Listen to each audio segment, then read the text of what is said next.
Well, I certainly have lost many battles. So far I've not lost a war, but I've certainly lost many battles. Oh, yeah, more than I can count, probably. I don't really like risk for risk's sake or anything. And I do think that a lot of things are very risky with a low chance of success. But if you want to try to come up with an innovative breakthrough, that's going to be how it is. Anything which is significantly innovative is going to come with a significant risk of failure. But if you've got to take big chances in order for the potential for a big positive outcome.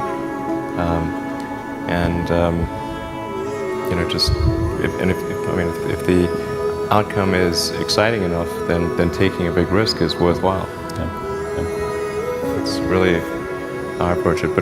But then once executing down a path, I actually do my absolute best to reduce risk.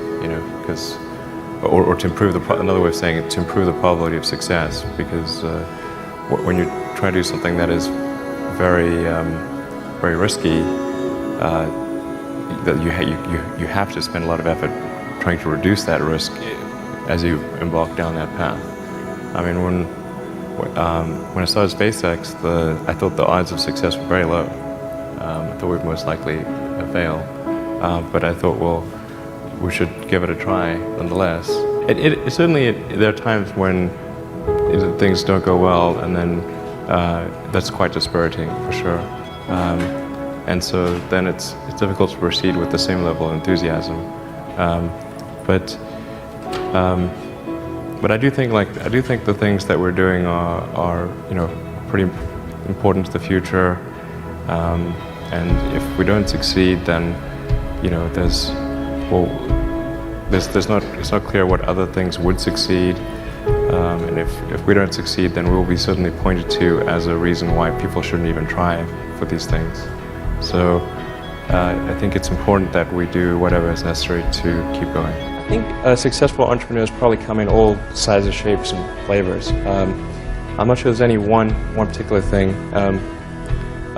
For me, some of the things I've described already, I think are very important. I think really an obsessive nature with respect to the quality of the product is very important. So being obsessive compulsive is a good thing in this context. Really liking what you do, whatever area that you get into. Given that even if you're the best, there's always a chance of failure. So I think it's important that you really like whatever you're doing.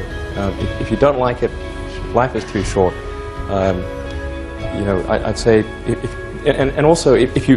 if you like what you're doing, you think about it even when you're not working.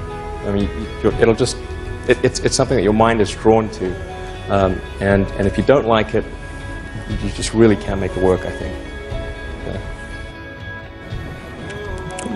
Well, I think it's important to have a very to apply critical thinking to.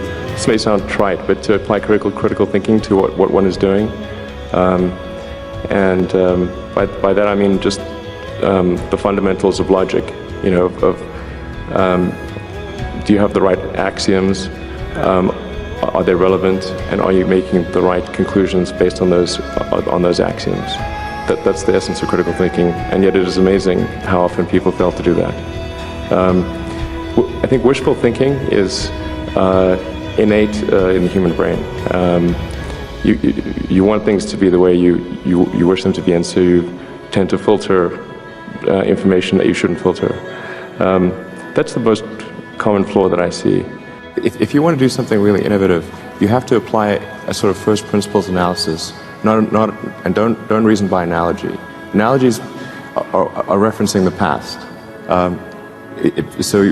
First principles means you look at the most fundamental truths in a particular arena, and the things that really are almost indisputably correct, and you reason up from there to a conclusion.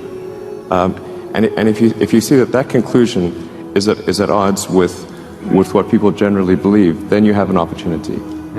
Now, you can't operate like that on all things because it takes too much mental horsepower. So most of your life you have to operate by reasoning by analogy. But if you really want to innovate, you must reason from first principles to identify the problem. The reason I came out to Stanford was actually to work on energy storage technologies for electric cars. That summer of '95, I was looking at the internet, and it seemed to me like the internet was going to have a big effect on humanity. So I thought, well, I can either work on electric vehicle technology and do my PhD at Stanford and watch the internet get built, or I could put my studies on hold and try to be part of the internet. And at first I tried to get a job at Netscape because that was the only internet company, and they didn't respond to me. So then I was like, okay, if I can't get a job at the only internet company, then I better try starting something. But I talked to my professor and I said, look, I'm going to try starting a company. It's probably not going to succeed, and if it doesn't succeed, can I come back? And he said, sure, no problem. And so I put my studies on hold and started the company. I mean, we had many, at Tesla we came many times close to bankruptcy. In fact, at the end of 2008, we were only a few days from bankruptcy. It was literally 2 days, or 3 days maybe.